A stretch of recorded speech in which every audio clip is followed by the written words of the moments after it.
नमस्कार, न्यूज़ आप तक में आप सभी का स्वागत है। मैं हूं श्वेता। आज हमारे स्टूडियो में हिंदू राष्ट्र शक्ति के स्टेट प्रेसिडेंट श्री राकेश्वर लाल मौजूद रहे और हमारे द्वीपों के बहुत सारे मुद्दों पर उन्होंने अपनी बात रखी। आइए देखते हैं उन्होंने क्या कहा। नमस्कार, न्यूज़ आप तक में आपका स्वागत है। मैं हूं सीमा और आज हमारे बीच में मौजूद है HRS के स्टेट प्रेसिडेंट मिस्टर राकेश लाल, जो हमारे बीच में मौजूद है। सर, स्वागत है आपका हमारे स्टूडियो में। तो आज हमारा मुद्दा अगेन लिटिल अंडमान के कुछ मुद्दे हैं जो आपसे हम उस पर कुछ आपसे टिप्पणी चाहेंगे। जैसे कि लिटिल अंडमान के लोगों की परेशानियां तो दिन ब दिन ऐसे लग रहा है कि वो बढ़ते ही जा रही है। आज उनके लिए कल उनके लिए एक इशू था, भारत सीमा जो जाने वाली थी बोट उनके लिए, वो रद्द हो गई। आज वो जाने की उनके लिए 8 बजे उनके लिए एक बोट छोड़ा जा रहा है, ऐसा प्रशासन ने आश्वासन दिया है। और अब वहाँ से सुनने में ये आ रहा है कि वहाँ के जो हॉस्पिटल है, जो वहाँ के जो गवर्नमेंट हॉस्पिटल है, वहाँ पे जो अल्ट्रासाउंड है, अल्ट्रासाउंड जो प्रेग्नेंट लेडीज़ जो होती है उनको हर एक इंटरवल में उनको एक अल्ट्रासाउंड करवाना होता है। तो उस अल्ट्रासाउंड करवाने के लिए उनको हर बार पोर्टब्लेयर आना पड़ता है। अब पहले ही हम जानते हैं कि यहाँ के जो लोग हैं उनको ऑलरेडी बोर्ड की प्रॉब्लम्स होती ही है, और ऐसे सिचुएशन में उनको हर बार हर प्रेग्नेंट लेडीज़ को अगर वो पोर्टब्लेयर भेजते हैं तो उनके ऊपर में पारिवारिक जो तनाव है वो तो रहता ही है, आर्थिक स्थिति उनकी वो तो डगमगाती ही है। तो इस पर आप और क्या कहना चाहेंगे सर? नमस्कार मैडम। असल में जब आपने पहला सवाल किया, भारत सीमा जो कल जाने वाली थी वो रद्द कर दिया गया है मैं आज आपका वीडियो क्लिप देखा और मैं Bharatiya Janata Party national executive member mister Vishal Jolly की स्टेटमेंट से पूरी सहमत हूँ। दूसरी चीज़, ये जो लिटिल अंडमान की परेशानियाँ हैं, ये आपकी फर्स्ट लॉकडाउन का से स्टार्ट हुई है मैडम। यहाँ पे जो लॉकडाउन के दौरान मुझे लिटिल अंडमान से कई लोग फ़ोन भी किए थे मदद के लिए, और जो लोग यहाँ पे आके फंसे हुए भी थे, हमने उनका मदद की। आज मुझे कुछ लोग वहाँ के जो जाने पहचाने थे वो मुझे फ़ोन करके बताया अपने प्रॉब्लम के बारे में, जो काफ़ी लंबे समय से फेस किए जा रहे हैं। पहला जो आपने कहा मेडिकल फैसिलिटीज़, देखिए मुझे सुनकर बड़ा अजीब सा लगा कि एक लंबे समय नहीं करके 2 साल के ऊपर, लॉकडाउन पे हमारे करीब 2 साल हो गया है, उस समय से ये प्रॉब्लम है। एक छोटी सी प्रॉब्लम एक उदाहरण के तौर पर मैं आपको दे रहा हूँ। देखिए जो प्रेग्नेंट लेडी है, इनका जैसा आपने कहा कि उनका चेकअप होती है जो उनका टाइमली बेसिस पे, ये होने के बाद वहाँ पे जब ये एडमिट होते हैं तो डिलीवरी से 1 महीने पहले इनको किया जाता है, ये हडबे से इनको रेफ़र कर दिया जाता है पोर्ट ब्लेयर। इससे पहले मैं एक छोटा सा बात बोलूँगा कि मान लीजिए वो मिडिल क्लास या बिलो मिडिल क्लास से बिलोंग करते हो, ठीक है, तो जब ये पोर्ट ब्लेयर आते हैं तो इनको, ये रेफ़र पेशेंट है तो इनको ये एडमिट कर लेते हैं जीबी पंत में, और 1 आध या 2 दिन के बाद इनको फिर से डिस्चार्ज कर देते हैं और कहते हैं कि जब आपको पेन होगी तब आप आइए। तो मेरा सवाल ये है रूलिंग पार्टी से भी और अपोजिशन पार्टी से भी और एडमिनिस्ट्रेशन से भी कि एक तो वो मिडिल क्लास और बिलो मिडिल क्लास से है, वो आते हैं मेडिकल में और मेडिकल से उनको 1-2 दिन के बाद डिस्चार्ज कर दिया जाता है ये बोल कर के जब पेन होगा तो आप आइए। इस दौरान वो कहाँ पे रहेंगे? हाँ, तो सबसे बड़ा मुद्दा यही होता है, और कोविड के चलते हम किसी के घर पे भी नहीं जा सकते हैं। तो ऐसे में उनको रुकने की व्यवस्था क्या है? यहाँ पे हॉस्पिटल में तो वो रुक नहीं सकते हैं, तो ऐसे क्या व्यवस्था होनी चाहिए आपके हिसाब से? देखिए मेरे हिसाब से पहले एक रेस्ट हाउस बनाए थे ये मैरीना पार्क के वहाँ पे, और जैसे पीबीएमसी की अभी आपका कम्युनिटीज़ हॉल जो रेस्ट रूम है वो सब खाली पड़ी हुई है। अगर एडमिनिस्ट्रेशन इस पर ध्यान दे तो वैसे इन लोगों को वहाँ पे रखा जा सकता है। दूसरी चीज़, मैं आपको ये बात बोल रहा था कि उनको डिस्चार्ज कर दिया जाता है, वो लोग भटकते हैं इधर उधर, फिर जब पेन होती है तब वो आके एडमिट होते हैं। चलिए मान लीजिए डिलीवरी हो गई उनकी, डिलीवरी होने के बाद माँ और शिशु को स्वस्थ रहनी चाहिए। और उनको देखभाल की ज़रूरत होती है। अब जब ये डिस्चार्ज होते हैं फिर कहाँ जाए, जैसे आपने कहा, हमने और हम सब देख रहे हैं ये अंडमान के निवासी कि हडबे के लिए बोट नहीं है, तो बोट जब तक नहीं है वो कहाँ रुकेंगे, और फिर उसके बाद उनको वहाँ जाना है। तो ये जो लंबा इनके साथ प्रॉब्लम आती है जो पोर्ट ब्लेयर में ठहरने की, इसकी व्यवस्था एडमिनिस्ट्रेशन करे, उनका सहूलियत देख के, क्योंकि वो दूर दराज से आते हैं, या फिर आप हडबे में जो हॉस्पिटल है वहाँ पे ये सुविधा मुहैया कराए ताकि वो अपना जितना भी ट्रीटमेंट है डिलीवरी तक का वो वहाँ पे कर सके और अपने घर पे सुरक्षित रह सके। जैसे कि हम सभी जानते हैं कि एक बच्चे के जन्म होने तक के हमें मतलब बहुत सारे प्रोसेस से गुजरने पड़ते हैं। तनाव तो होता ही है, परिवार का तनाव, अपना पर्सनल तनाव तो होता ही है। ऐसे में जब हमारा पारिवारिक कंडीशन, फिनेंशियल अगर हम वीक है तो हमारे पॉकेट तो ऑलरेडी ढीली होती है, तो उस पर और कितना असर होता होगा। आप इसका कैसे इसका आप बयान करते हैं, इस पर आप क्या टिप्पणी करते हैं? देखिए, मेरा जैसे वहाँ के लोगों से बात हुआ तो हमको बोले, बाबूजी हम लोग जब यहाँ आते हैं, जब हमें रेफ़र कर दिया जाता है तो एक नहीं करके हमारा 1 लाख से 1.5 लाख तक खर्चा आती है, क्योंकि बोट की सुविधा बराबर नहीं है, हमें बाहर रहनी पड़ती है, खाना वगैरह जो माँ है उसको बराबर देना पड़ता है और उनका टाइम टू टाइम देखना पड़ता है, प्लस हम भी जो रहते हैं खाते हैं उनका ऊपर भी ध्यान देना है। और जब शिशु जन्म ले लेते हैं तो उसके बाद उनको वेंटिलेटर में रखते हैं, तो उस दरमियान भी उनको पोर्ट ब्लेयर में ही रहना पड़ता है। तो नहीं करके 1 से 1.5 लाख रुपये सर हमारा खर्चा हो जाती है। तो हम तो गरीब लोग हैं, हम खा जाएंगे। वैसे ही लॉकडाउन से हम बुरी तरह से नुकसान झेल रहे हैं। अब इसके उपरांत अगर ऐसा सिचुएशन आए तो हम क्या करें? अब वे ऐसे सिचुएशन में चाहे कैसे भी उन अपने परिवार के लिए ही इंसान करता है, तो वो जिस जैसे भी हालात से वो गुजरते हैं अपने परिवार के लिए 1.5 लाख 2 लाख रुपए का जमा करते हैं और यहाँ पे आते हैं। तो अगर हम इसको देखें कि वो एक गवर्नमेंट हॉस्पिटल है, वहाँ पे अगर कोई बहुत ज़्यादा कॉम्प्लिकेशंस है उसके लिए अगर जीबी पंत रेफ़र किया जाता है तो ये लाजमी है, समझ में आती है। लेकिन एक अल्ट्रासाउंड एक बहुत ही सिंपल प्रोसेस अगर देखा जाए तो माना जा सकता है, क्योंकि वहाँ पे अगर एक अल्ट्रासाउंड ऑपरेटर वहाँ पे हो जाए तो काफ़ी सारी दिक्कतों जो ये महिलाएं झेलती हैं और उनके परिवार जो झेलती है वो किसी हद तक कम हो सकती है। इस पर आप क्या कहेंगे? आपकी बोलना बिल्कुल सही है, मैं आपकी बात से सहमत हूँ। जैसा कि देखिए, काफ़ी लंबे समय से आपके मायाबंदर आरपी हॉस्पिटल में एक प्रॉब्लम चला आ रहा था, आपका सर्जन और डॉक्टर की वो पूरी हुई है, एनेस्थेटिक और सर्जन की। तो उसी तरह लिटिल अंडमान को भी अपने दिमाग में रखते हुए वहाँ के लोगों को भी ये फ़ायदा मिलनी चाहिए।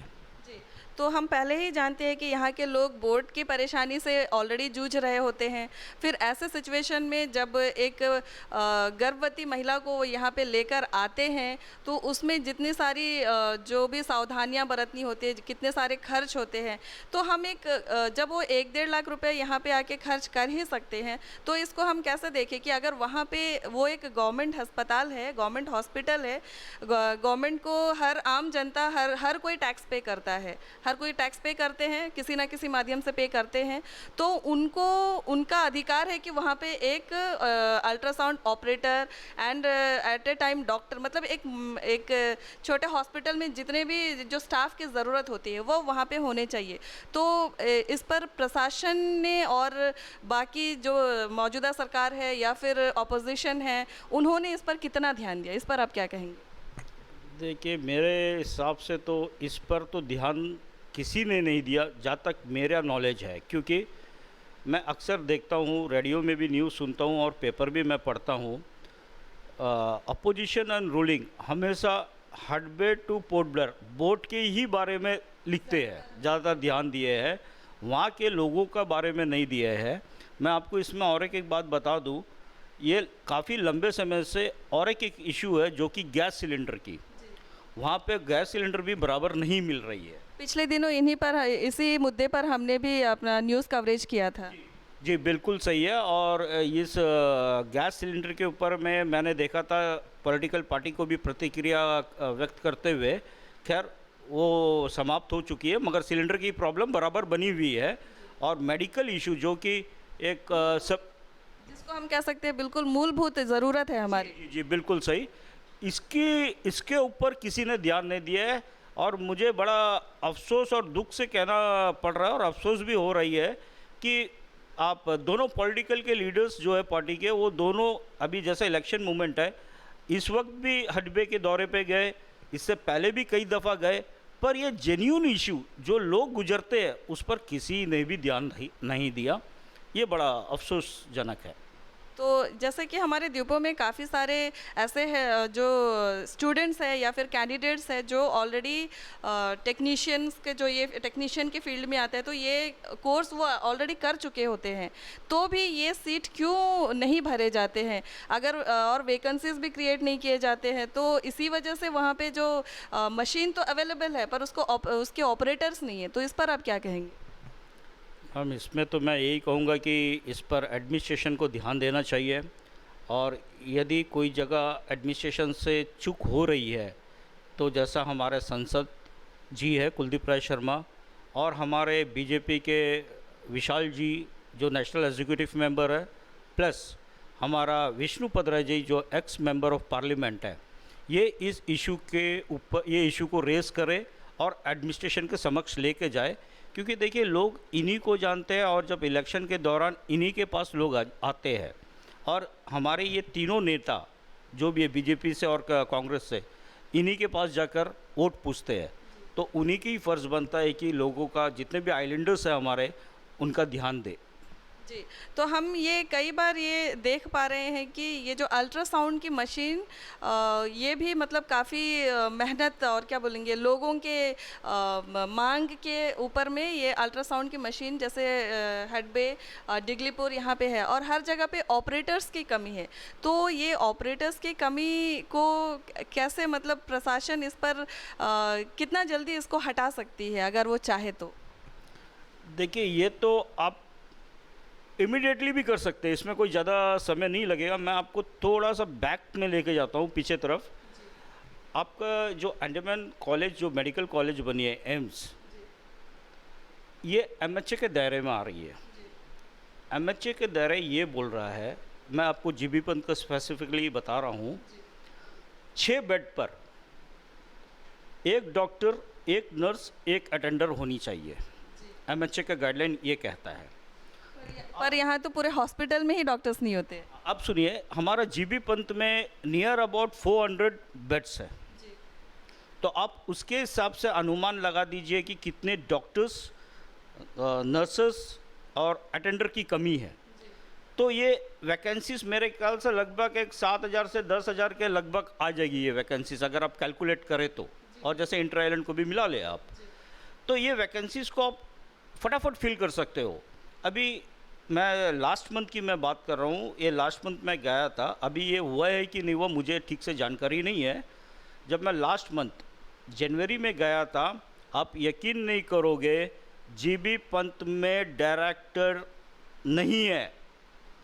जो अभी प्रेजेंट डायरेक्टर है वो चार्ज देख रहे हैं सिर्फ, वो फॉर्मली अपॉइंटेड नहीं है। सेकेंडली आपका एनएम्स में भी डायरेक्टर नहीं है। तो इसी में हम ये आपको बता देना चाहते हैं कि पूरे द्वीप समूह में सबसे बड़ा हॉस्पिटल जीबी पंत हॉस्पिटल को माना जाता है और हर तरह की बीमारियों के लिए हर एक दूर सुदूर क्षेत्रों से पेशेंट को यहाँ पे रेफ़र किया जाता है। और यहाँ पे ही अगर व्यवस्था सही ना हो, अगर जीबी पंत हॉस्पिटल में ही अगर एक डायरेक्टर ना हो, तो आप समझ सकते हैं कि वहाँ का कार्य किस गति से और किस तरीके से चल रहा है। आप इस पर क्या कहेंगे? देखिए, पहला चीज़ तो मैं यही कहूँगा, कोई भी डिपार्टमेंट हो उसमें डायरेक्टर होना बहुत ज़रूरी है।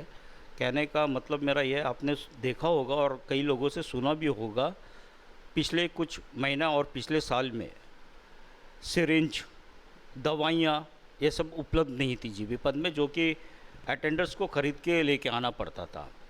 तो देखिए, जब आपका रिक्वायरमेंट आती है तो वो पूरा थ्रू प्रॉपर चैनल जाती है, विद सिग्नेचर फाइल मूवमेंट होती है। जब आपके पास बीच के आदमी नहीं है तो फाइल वहीं अटक जाती है और वो प्रोसीजर कंप्लीट नहीं हो पाती है। सेकेंडली आप देखिए ये चीज़ कि जो हमारा इंटेंसिव केयर यूनिट है, ये एक सेंसिटिव जोन है। इसमें अब मैक्सिमम मेडिकल कॉलेज के जो लोग पढ़ रहे हैं या पढ़ चुके हैं, फ्रेशर है, इनको वहाँ पे ड्यूटी पे दिया गया हुआ है। जबकि मेरा हिसाब से, मेरा ये मानना है, आगे मुझे नहीं मालूम, कि कोई स्पेशलिस्ट वहाँ हमेशा 24 आवर्स उपलब्ध रहना चाहिए, क्योंकि वो आईसीयू केयर सेंटर है। जी हाँ, पर ये चीज़ आपको देखने को नहीं मिलेगी यहाँ पे। तो यहाँ पे ऐसे नहीं है कि पढ़े लिखे लोगों की कमी है, या जो इस फील्ड से जो कैंडिडेट्स है या इस फील्ड में जो अपना एजुकेशन कंप्लीट करे, ऐसा तो कोई कमी आपको नज़र आती है क्या? जी नहीं, बिल्कुल नहीं। हमारे आइलैंडर्स में अच्छे खासे पढ़े लिखे लोग हैं, यंगस्टर्स हैं। अगर आप अपॉर्चुनिटी देंगे तो वो अपने टांग पे खड़े उतरेंगे, मैं इतना गारंटी के साथ बोल सकता हूँ।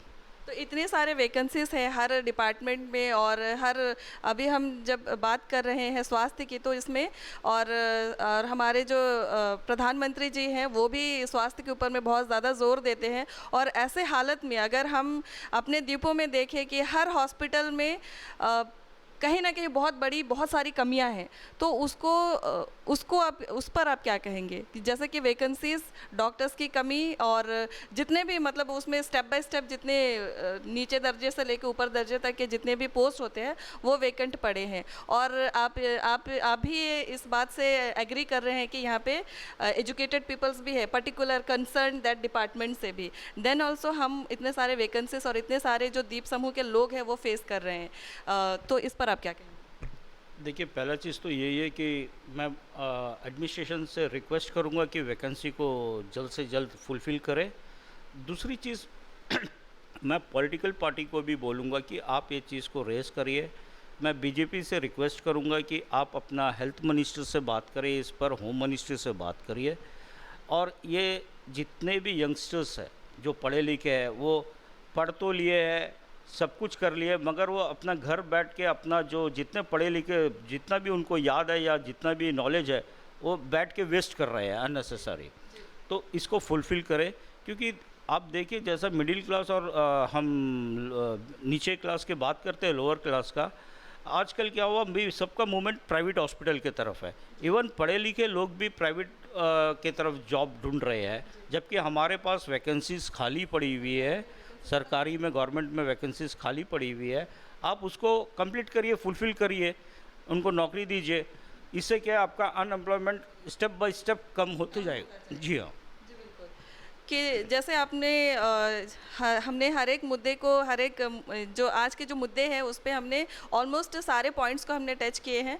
तो हमें उम्मीद है कि आपने जो बात कही है और यहाँ पे जो भी इसके जो बात है उसका एक सल्यूशन, और कुछ कहना चाहेंगे? जी देखिए, हाल में आप सब जानते हैं कि नेक्स्ट मंथ से फ़्लाइट की फ्रीक्वेंसी कम हो रही है, हफ्ते में 3 है। अभी मैं एक जनरली बात पूछ रहा हूँ सबसे कि देखिए, अभी मान लीजिए कोई पेशेंट एडमिट है, या ऊपर वाला ना करे ऐसा कोई सिचुएशन में किसी को इमरजेंसी हो जाए, जैसा एक्सीडेंट वगैरह होती है या कोई सीरियस हो जाती है, अगर उसको एयरलिफ्ट करना पड़े और उस दौरान फ़्लाइट नहीं है, तो क्या होगा पेशेंट का? सबके पास उतना पैसा नहीं है कि प्राइवेट एयर एम्बुलेंस मंगाए पैसा देके। उस हालत में जो पेशेंट सीरियस है, उसका एडमिनिस्ट्रेशन और हमारा पॉलिटिकल पार्टी ये इसके बारे में क्या सोचे? इस मुद्दे पर हमने भी अपना न्यूज़ कवरेज किया है, हमने भी इस मुद्दे को उठाया है। और उन्होंने मतलब जिन्होंने इस विषय में प्रकाश डाला, उन्होंने कहा है कि हम मतलब इस पर विचार करेंगे, और हमारे एडमिनिस्ट्रेशन काफ़ी क्षमता रखते हैं इन सारी चीज़ों को करने के लिए। तो हमारा भी आज भी हमारा वही सवाल है कि जब वहाँ पे होगी ही नहीं, तो जैसा फ़्लाइट सर्विसेज है ही नहीं, तो फिर आप कैसे अवेलेबल करवा पाएंगे? और हर किसी के बस की बात नहीं है। ऐसे तो कोविड की वजह से बीमार कोई भी हो सकता है, कभी भी हो सकता है, कोई हादसा कभी भी हो सकता है। तो यहाँ पे हम कोई अमीर गरीब और मध्य रेखा ये सब हम नहीं कह सकते, कभी भी किसी को कोई भी इमरजेंसीज पड़ सकती है। तो वो टाइम पे वो कैसे अप्रोच करेंगे, और अप्रोच करना आज के डेट में आई थिंक बहुत ज़्यादा परेशानी वाली बात है। आपका बात बिल्कुल सही है। इसमें देखिए, इसमें एडमिनिस्ट्रेशन और पॉलिटिकल पार्टी, सभी पॉलिटिकल पार्टी को इस पर बैठ के सोचना चाहिए, विचार विमर्श करना चाहिए, और इसका लिए कुछ एक सेकंड सोल्यूशन ऑप्शन ढूंढना चाहिए कि अगर ऐसा सिचुएशन हुआ तो क्यों क्या होगा, क्योंकि हमने ये फर्स्ट लॉकडाउन में ये सिचुएशन को देख चुके हैं। करीब से देख चुके हैं। जी हाँ, तो इसलिए ऐसा सिचुएशन में ध्यान देने की बहुत ज़्यादा आवश्यकता है। तो इसी विषय के साथ साथ अगर आप और कोई विषय आप जो आज हमारे इस स्टूडियो में कहना चाहते हो तो आप कह सकते हैं। नहीं, मुझे ऐसा और कुछ विषय की नॉलेज नहीं है अभी फ़िलहाल। जो मेरे पास में थी वो मैंने आपसे शेयर की। अभी रोज़ का रोज़ कुछ ना कुछ तो होती ही रहती है। ऐसा अगर आप ध्यान दें तो बहुत सारा यहाँ पे क्वेश्चंस है करने के लिए, पर प्रॉब्लम क्या है, क्वेश्चन तो हम कर लेंगे, उसका सलूशन क्या है, सलूशन कब तक होगा, ये है एक क्वेश्चन। अभी हम चैनल पे ये चीज़ करते हैं, लोग देखते हैं, ठीक है, पर कल जब दूसरा न्यूज़ आती है तो वो चीज़ को भूल जाते हैं। तो ये बड़ा चीज़ है। मैंने लास्ट मेरा इंटरव्यू में भी मैं कहा था, नॉर्थ मिडिल के लिए मैं उस डेड बॉडी में गया था। हमारा यहाँ से जो है मर्चुरी वैन मिडिल नॉर्थ के लिए नहीं है, डिगलीपुर का। जब हमारा एक्स MP श्री विष्णुपद राय जी था तब ये चीज़ अवेलेबिलिटी थी कि अगर किसी का डेथ हो जाता है डिगलीपुर, मतलब आपका बाराटांग टू डिगलीपुर के बीच में या डिगलीपुर तक, तो मर्चुरी वैन जाती थी उसके लिए। पर अभी अगर किसी का डेथ हो गया तो उसको प्राइवेट में हायर करना पड़ता है, कभी मिलती है तो नहीं मिलती है। तो और एक तो व्यक्ति अपने प्रियजन को खो के ऐसा ही परेशान रहता है, उस समय में वो एम्बुलेंस और ये जो मॉर्चरी वैन है, ये सारी चीज़ें अगर वो सर्च करते हैं तो हम समझ सकते हैं कि वो किस मनोदशा से, उनकी मनोदशा क्या होती होगी। नहीं सीमा जी, मेरा कहना ये है, देखिए आदमी का तो डेथ हो गया, जब डेथ होता है तो वैसे ही आदमी शोक में रहता है। दूसरी तरफ आपको प्राइवेट गाड़ी लेना पड़ता है, डिस्टेंस के हिसाब से वो फेयर लेते हैं, around about 15,000 to 25,000 depend upon vehicle, ठीक है। तो आप बताइए कि हमारा एडमिनिस्ट्रेशन जब वो आदमी वहाँ पे बीमार रहता है तो रेफ़र करके बाई एम्बुलेंस तो भेज देते हैं और कोई लोग अपने आप से आ जाते हैं। पर जब अंतिम संस्कार, जब आदमी का मृत्यु हो जाती है तो उसको लेके जाने के लिए उनको कितना तकलीफ़ उठानी पड़ रही है। और आप देखिए, हम तो जैसा पोर्ट ब्लेयर में रहते हैं, चलिए हम कुछ ना कुछ कर लेते हैं। इंटर आइलैंड से जो मैं लास्ट डेड बॉडी में का इंटरव्यू दिया था, वो एक रांची लेडी थी, अनपढ़ थी, वो अकेले अपना हस्बैंड को लेके आई थी ट्रीटमेंट करने के लिए और उनका हस्बैंड का डेथ हो गया था रात को। वो बेचारी नेक्स्ट डे दिन का 12 बजे तक वो घूम रही थी, क्योंकि कोई उसको बोल रहा है RT-CPR टेस्ट कराओ, कोई बोल रहा है आप 35 नंबर रूम में जाओ। तो इतना परेशान हो गई थी कि आप पूछिए मत। फिर हमने भी गया था, मुझे भी कॉल किए थे, मैं भी गया था। आपका महिला मोर्चे की अध्यक्ष श्रीमती शंपा बनर्जी थी, मीना कुमारी जी माया बंदर की, वो आई हुई थी, वहाँ पे वो उपस्थित थी, प्लस अरुल ऑयल जी, वो भी माया बंदर के, वो भी थे वहाँ पे हमारे साथ में। और आपके जो न्यूज़ कवरेज जो रोहित जी ने की थी। तो देखिए, ये सब हमने जब पता कराया तो ऐसा कुछ भी नहीं हुआ। एट लास्ट उसके डेड बॉडी को आफ्टरनून के बाद भेजा गया विदाउट RT-CPR। अब देखिए, इतना देरी तक उसको RT-CPR के लिए घुमा रहे थे। जब हम सब पहुंच गए, बात करें, आपका न्यूज़ चैनल पहुंच गया तो उसको छोड़ दिए। अब बताइए, उनका डेथ हुआ था एक दिन पहले, आप दूसरा दिन शाम को उसको डेड बॉडी दे रहे हो, ठीक है। उसके बाद वो रात को कितने बजे माया बंदर वो डेड बॉडी पहुंचेगा, फिर उसके बाद उसका अंतिम संस्कार, और इसके बीच में डेड बॉडी लेके जाने के लिए आपको गाड़ी हायर करनी है पैसा दे के। तो आप समझ सकिए कि तकलीफ़ कितनी है अंडमान निकोबार आइलैंड में। लोगों, नॉर्थ मिडिल हो या आपका साउथर्न जोन हो, तकलीफ़ काफ़ी है। इसको बैठ के हल करना चाहिए। जी, तो जैसे कि आपने कहा, मैं उसी विषय पे आना चाहूँगी। जैसे वो महिला पढ़ी लिखी नहीं थी और मोस्टली देखा गया है कि इंटर आइलैंड से जो लोग आते हैं उनको पता नहीं होता कि वो किससे कांटेक्ट करें। ऐसा सिचुएशन में अगर वो अपने जब प्रियजन को खो चुके हैं और ऐसा सिचुएशन में उसको कोई मदद करने वाला ना हो, अब जैसे इस बात से, जैसे आपने कहा, इस बात से यह झलक रहा है कि अगर कोई बड़े लोग जो लाइमलाइट में रहते हैं हमेशा, वो पहुँच जाते तो उनके लिए ये मतलब कोई बड़ी बात नहीं होती है। अब वो आम जनता है, उसको कुछ नॉलेज नहीं है, उसको पता नहीं है, तो उसको लोग मतलब कई दिन घुमा देते हैं, मतलब कई सारी परेशानियां वो झेलते हैं, है बिल्कुल। तो यही चीज़ मैं भी यही मतलब वही आपकी जो बात है उस पर सहमत करती हूँ, और हमारे जो दर्शक हैं वो भी इस बात को सहमत करेंगे। और आप इस विषय में या किसी भी विषय में और कुछ करना चाहते हैं?